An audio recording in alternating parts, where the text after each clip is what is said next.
what's good, y'all? It's Brian, man, and today, man, we got to talk about what happened last night at WWE's Wrestlepalooza. Loser. It's like loser. You remember that from SpongeBob. Anyway, as it's cold as shit, and it's cold as shit down here, you know what I'm saying? We got to get into what happened on the show. So, okay, hold on. My frame's acting up. Wait. Are we good? Hold on, my frame was acting up for a second. Anyway, so let's get into this, man. I say overall, it was, should I say overall first? No, let's just go through the matches, then I'll get my overall. Boom! We started off hot on the first ever PLE on ESPN, or the WWE's first PLE on ESPN using a VPN. If you ask me how I was watching that motherfucker. But anyway, did that mug, man. Yes, indeed we did have the hot start of Brock Lesnar versus John Cena, my guy. The WWE GOAT especially, my childhood GOAT especially, you know what I'm saying? So, John Cena, or actually I think Brock made his entrance first, and then John Cena with 50 of those bubbly kids in his yellow outfit, you know what I'm saying, with the yellow shirt and the, we know the whole get up, the jorts and the, the little shoes and all. But, he had the bright colored yellow shirt and all the kids were wearing the same thing, right? They had the Cena type shirts. They were all wearing yellow, like I said at the time. I said them kids running around there, all them white kids running around there looking like some little minions. But anyway, it was cool seeing all the kids with him coming out there, you know what I'm saying? He's all bright, smiley like his usual stuff, man. Everybody knows babyface superhero Cena is just peak Cena. Even when they booed him in the heyday, it's just peak Cena. It just feels the most natural for him to do, man. So he's back to his good old self. And, you know what I'm saying, talk to Stu, said we got to go down that motherfucking ramp. Here's Stu with the goddamn cue. Got in that ring, hit the 3-second tan, did his thing, you know what I'm saying? And we getting this started, and they do his, obviously, the greatest of all time, the never seen 17, last real champion, John Cena. They do that announcement. And as Alicia Taylor, the ring announcer, is about to do Brock Lesnar and his opponent, you hear, ladies and gentlemen, and I'm like, oh, wow. From their interaction over there on Friday Night SmackDown, and apparently one of the things Brock may have asked them to do, as he said, hey, we should talk, is probably doing this ring induction. It really felt like old school Brock Lesnar, man. Like, him in the, debatable if he should have conquered the streak, but during the, beating the streak days, good old heel Lesnar. What is great old heel beast incarnate Lesnar if he doesn't have Heyman, So Heyman did his announcement, my name is Paul Heyman, and then Heyman announces him as like the goat slaying, ass kicking, beast that's gonna, end John Cena and whatnot. Brock Lesnar, you know what I'm saying? So he gave him his introduction and got done. Brock over there looking like if you gave a Sasquatch some growth hormone and fused it with a goddamn Viking with all that hair he got. Funny enough, Cena got less hair with the balding, and Brock got more hair. You know what I'm saying? It's crazy how that worked. And they're around, like, they're literally like the same age, I think. I think they're both like 48, 47, somewhere around there. So that's crazy how that worked. But anyway, that was a side note. Bing, bing, bing. We start off the match. And, of course, Brock starts off dominating. And Cena tried to get back a little bit, but it didn't really do nothing. So he hit him with a good old grandiose amount of 2 German suplexes. 2 German suplexes. Bang! He hit him with 1. Sorry, this frame keep freezing. If it keep doing that, my bad. I don't know why it's doing that shit.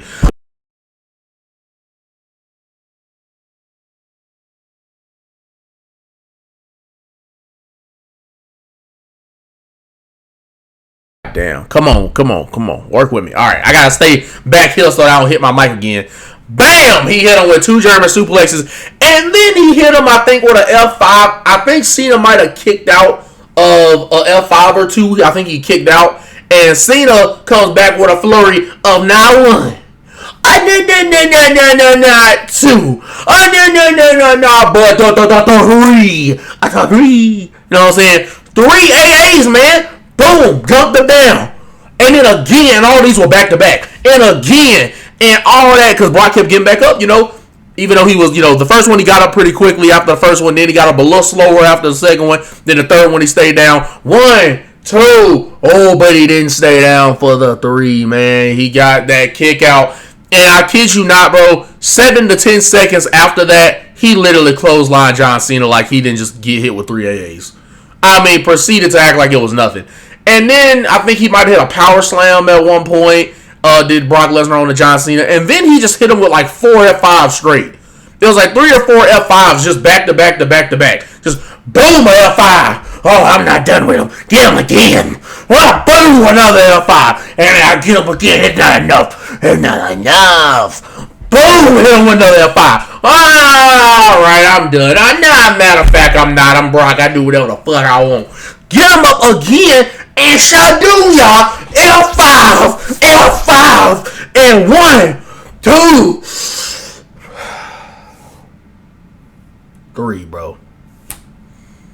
What are we doing? I think it was a total of 6 F5s in this match. And no Super Cena, no kick out, no the same Cena that kicked out of like 8 Crossroads at SummerSlam. We don't get that Cena. If you want to really go back, the Cena that got done pulled out the victory against the Nexus, the Cena that got done put Big Show and Edge on his shoulder for a total of like 1,000 pounds or whatever, delivering German suplexes. Not the Cena that got his ass beat at that Extreme Rules match in 2012 and managed to pull out the win against Brock Lesnar. Not that Cena. Not my Cena that I love and know, that I grew up on as my hero. But we got the fucking John Cena that loses to Brock Lesnar again. Got it. How do we have John Cena beat Brock Lesnar fresh off his UFC run in 2012? Then he gets pretty much buried, mauled, and mangled and barely hit a lick of offense on him in 2014. And in 2025, in John Cena's retirement tour, he still doesn't get a win over Brock Lesnar like that. What are we doing, bro? This low-key killed the vibe for most of the night in a way where you couldn't even recapture the energy. Even though there was some pretty good stuff afterwards, the magic of that crowd was gone after that first match. And I think a lot of people thought, you had some of the kids crying, of course, as you would expect. But it's just, man, they basically just did SummerSlam 2014 all over again, except the only difference was he hit a bunch of F5s. Instead of a bunch of German suplexes, this time he hit a bunch of F5s. Like, what the fuck? It was 16 Germans and 2 F5s in their SummerSlam match, and this one was like 2 Germans and 6 F5s. They just literally just switched the ratio of what the move of the 2 moves. So, bro, this is unacceptable, dog. Like, and I get some people maybe say, well, they're saving the big babyface win for War Games when John Cena teams up with his folks and Brock teams up with the Vision, and that's when the babyface get the win. But, bro, it's not the same, though. Like, it's not the same as John Cena getting that pinfall victory over Brock Lesnar, one of his most, one of his more notable rivals. And on top of that, the rival that has, just dominated him. So, for a match that got no build, and it went like that, like, it maybe if Brock would have won after a 50-50 battle, it would have been a little more acceptable. Because that way, at least it wasn't just a flat-out, glorified squash. That's what this match was, bro. He hit 3 AAs. That wasn't enough. And Brock was like, this is a 90-10, 95-5 match. As in, 95% of the offense went to Brock, 5% of the offense went to Cena, or maybe 90-10 at best. And that's being generous. And and I'll give credit where credit's due. Brock Lesnar is one of those guys where I get his star power. I get why people like him. Like, he kind of brings that legit feel because, he's a legit badass. And I forgot to mention, Paul Heyman announced that, first ever PLE on ESPN, obviously, he would announce his legit sport credentials by calling him, the NCAA champion and the UFC heavyweight champion, former UFC heavyweight, all of that stuff. So he forgot to say he mentioned that too, and former world champion for the WWE. And to further legitimize his, how great of a decorated athlete he is. But yeah, obviously Brock looks like a freaking beast. You see how massive the guy's back is. He's still in that type of shape at almost 50. It's crazy. You know what I'm saying? But yeah, I get it. He's such a legit beast, legitimately, and it's not really much of a gimmick there. And he does bring that kind of like sense of urgency to all his matches, right? Because you know he's gonna dominate usually, throw people around, and it's gonna be a hell of a ride and a bump for them, and they're gonna take all types of bumps in the match because he's gonna throw them around. I get it. Like, I get the special attraction feel he brings to the table. But all that being said, this shouldn't, like, Cena should have came out with the win here. Even if he had to squeak one out of the skid of his pale ass. No, I'm just kidding. I don't even know if it's pale. Out of the skid of his ass. Sorry for the freezing. What the fuck is going on? I still would have preferred that over what we got, which was basically John getting his ass handed to him by Brock Lesnar again. I don't see how this serves any benefit towards Lesnar. And even if they kind of do something at War Games where, like, they go on each side, I still don't feel like that's justified enough to justify this right here. Or if they even have a rematch one-on-one, maybe at a Crown Jewel in Perth. I think it's going to be in Australia. I don't think that justified this, man. Like, Wrestlepalooza, first ever PLE on ESPN for the WWE, and you start with Brock winning. That would have been. But yeah, not a lot of build for this match. The match wasn't that great because it was literally just Cena getting dominated like it was 2014 SummerSlam all over again, except he delivered more F5s than Germans this time. And yeah, it crowd killer. Like, it took the energy out of the room. The crowd got a little bit loud for other matches because they cared, but this one definitely took the potential energy out. But anyway, moving on.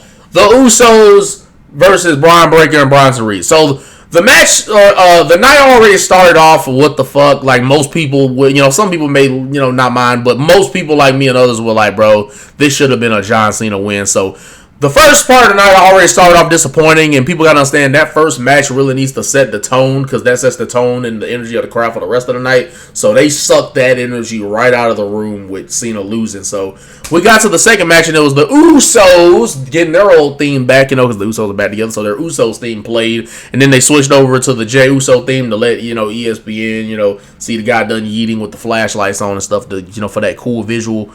Then the Bronze come out there, and they even got some Vision merch, you know what I'm saying? They got the little, I think it had the little Vision logo on the back with they, leather jackets and shit. So, new type of merch, I'm guessing, is coming out because they're, a faction now. They got a little logo or whatever, I guess. But anyway, match was, I thought this was a pretty nice, I thought it was a nice match, you know what I'm saying? Nothing too crazy.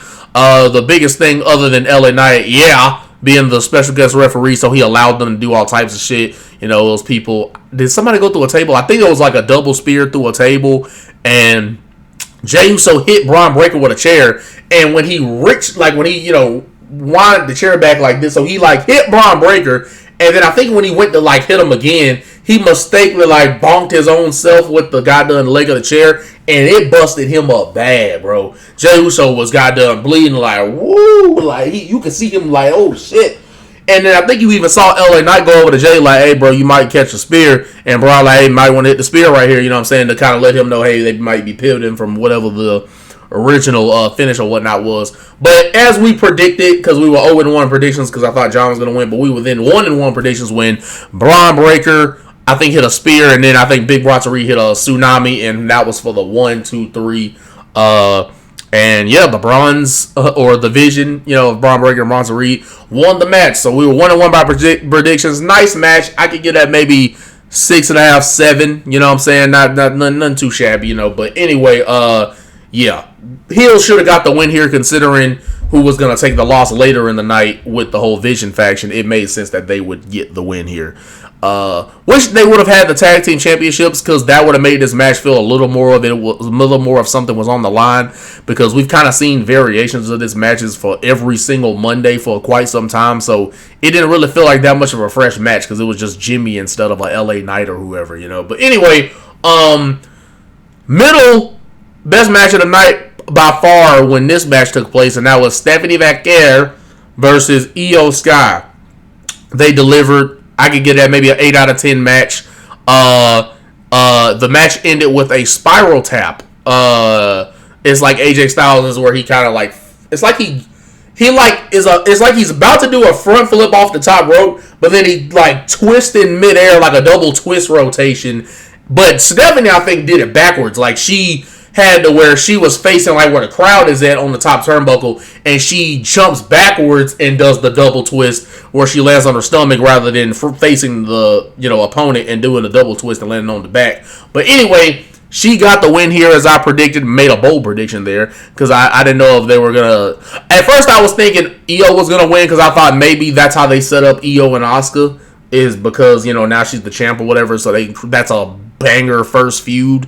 But I was like, nah, I think they're going to go with Stephanie because I just see that vision of her being the new champ, first ever PLE on ESPN for the WWE. I just couldn't shake that visual after a certain point of Stephanie having that championship. And my vision indeed was correct. Talk about a vision. My vision was indeed correct. Like, I was right about like that image of her being champ not getting out of my head. And I will say, after that victory, I think I got to put Stephanie Vaquer as one of my favorites now, man. You know what I'm saying? It was great to see AJ Lee, back in the mix, which is the match we're about to get into.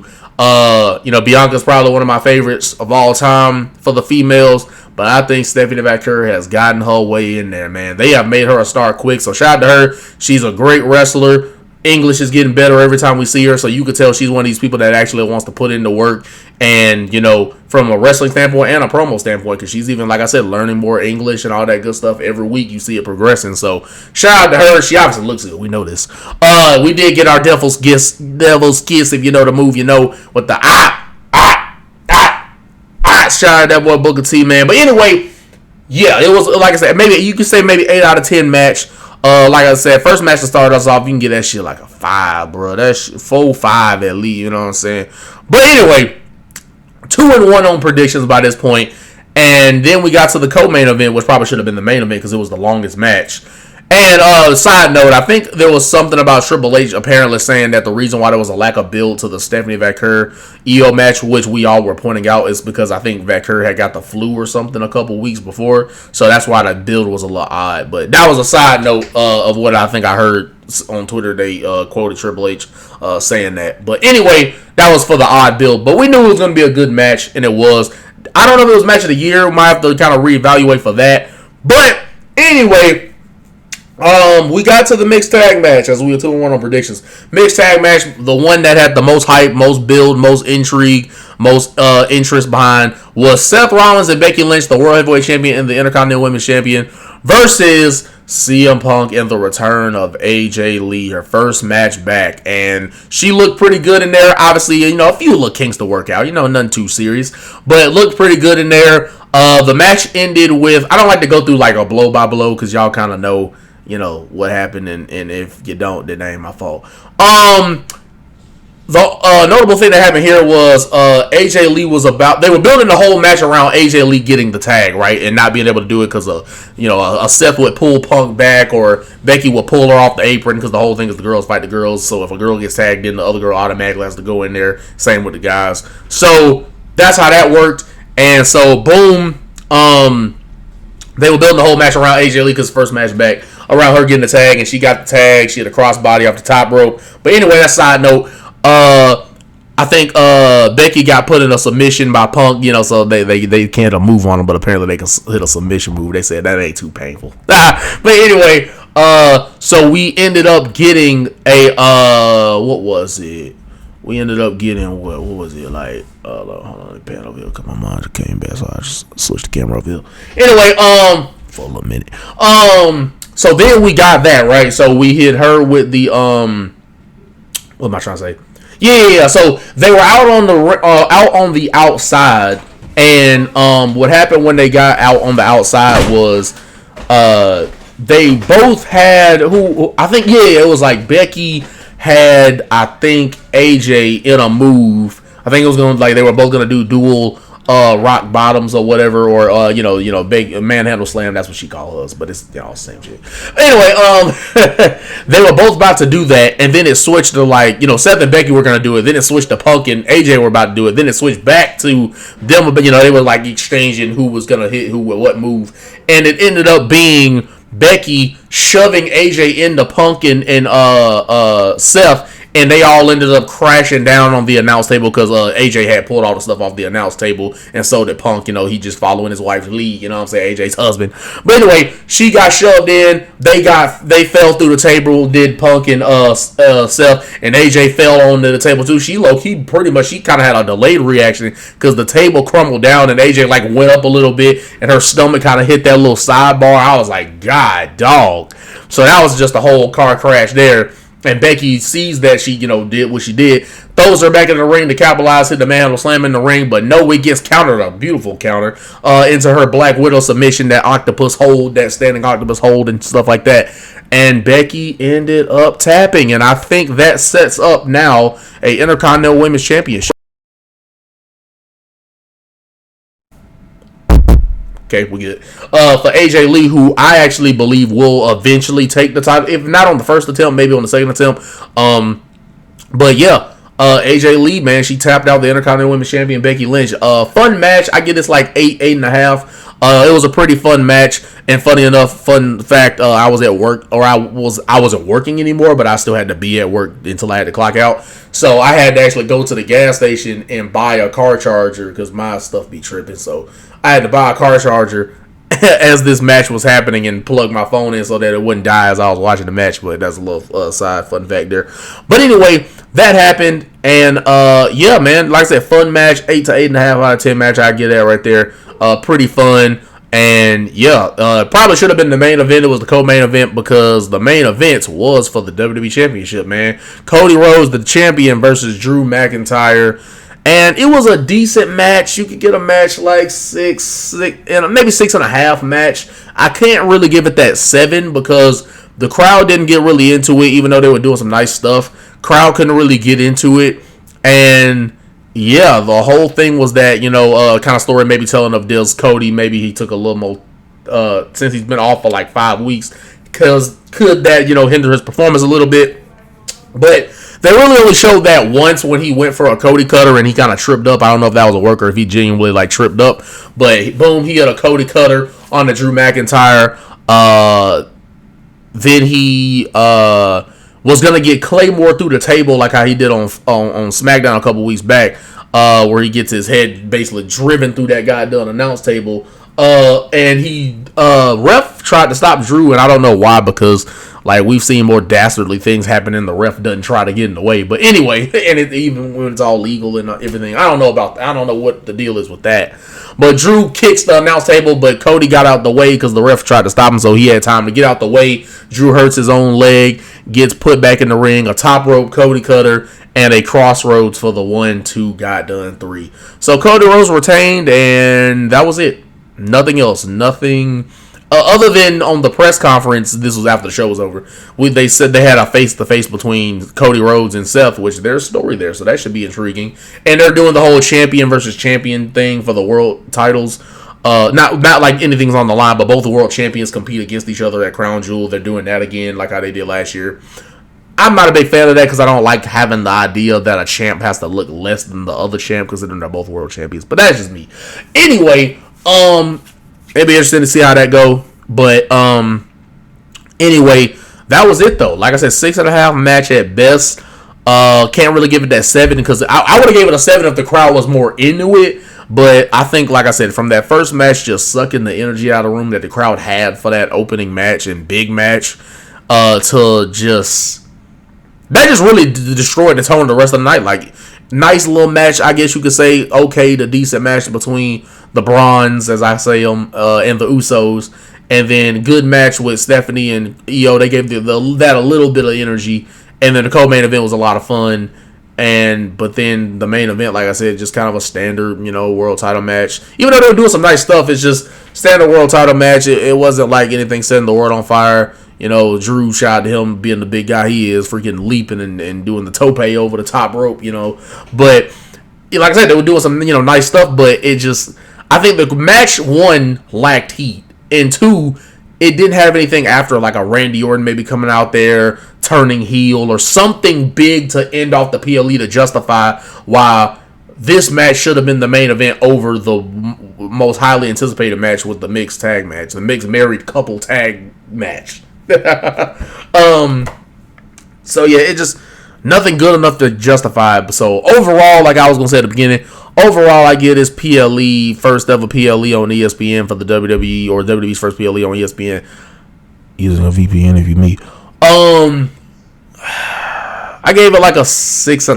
At first I thought maybe 7, but that first match really, when you look at the crowd, you could tell the energy was sucked out of the room in Indianapolis, which they did. I forgot to mention, started off the show with Pat McAfee, because that's their hometown guy coming out there. He is also an ESPN guy as well as a commentator, but he was only there for like half the night though. He got out of there after like the first 2 matches, I think, so that was crazy. But anyway, 6.5 overall. I get this out of 10, man. 6.5, because there was some fun matches in between, but the last match didn't really feel like much because they didn't get enough time to really. I mean, they built it up a little, but because Cody was out filming and stuff, they didn't really get the proper amount of time to build this matchup bigger and better than it should have been. And like I said, nothing after, right? Just a normal match. Crowd wasn't that invested in. And on top of that, nothing happened at the end, like for something big to go off the air or something, like, to justify why the WWE Championship match would be the main event. You would think something big would be happening, but guess not, boy. That boy Triple H be saying stuff big gonna happen, and then shit big don't happen. But that's how folks be, man. You gotta hype up your show, I guess. But anyway, y'all. So overall, I thought, like I said, okay, PLE, probably like probably not out of all the PLEs they've done. I would have to go through maybe WrestleMania. Maybe would have been a little worse from a quality standpoint. But y'all let me know how y'all feel about it. Like I said, I think I give it 6.5. Like, okay, decent. B minus, really. C plus or B minus level PLE here. Nothing too crazy. I just think, like I said, I would have think this PLE overall probably would have been like a 7.5, 8 if that first match would have ended with the right winner. Even if they, like I said, do something later down the line, I just don't think it's enough to justify that loss to Brock again. After he had already killed him at SummerSlam way back when, you would think the revenge, and stuff like that would be, him getting that win back. But they said, no, we're just gonna do the same thing we did at SummerSlam, except it's gonna be a bunch of F5 instead of a bunch of suplexes. Like, just the lack of creativity in the build in the match is just like unacceptable, and you can't let them slide with that, man. But anyway, y'all let me know how y'all felt about it down below. And I'm gonna keep reacting, to the other videos. I usually cover the WWE PLEs, not the weekly shows, unless there's something really crazy that happens. I usually don't say much about the weekly shows, but the PLEs, I'm always got done saying stuff about it. And in between time, if you just came in as a wrestling fan, I do be doing reactions to all types of stuff. So if you want some music reactions, wrestling reactions, all that good type of stuff, we do that all over here, man. But hit up all of these socials down below. I tweet every now and then, post some clips on TikTok, Instagram, more for just, if you want to see me a little more. Not on the OnlyFans shit. Just on some, like, want to see the face, a little more, cool. Anyway, like, comment, and subscribe. Most importantly, though, like, comment, and subscribe to the YouTube channel. And at the end of the day, what can I say? It is what it's going to be. Is the Prodigy. Continue to come out with the content, the videos, the bangers over and over again for you guys. Being the vibe, giving it to you live each and every single day. We post daily. And we just going to keep doing our best. And y'all can hopefully keep building this channel up. Check out my last video with the Cardi B disses and stuff like that. It's gotten like almost 800 views in almost 24 hours. So thank y'all for running it up and continue to run it up on all my videos. And like I said, let's build this name of this unit together, man. To not only help ourselves, but to help our entire goddamn community. But see you guys. Like, comment, subscribe before you go. Notification bell so you know the second video drops. And I shall see y'all in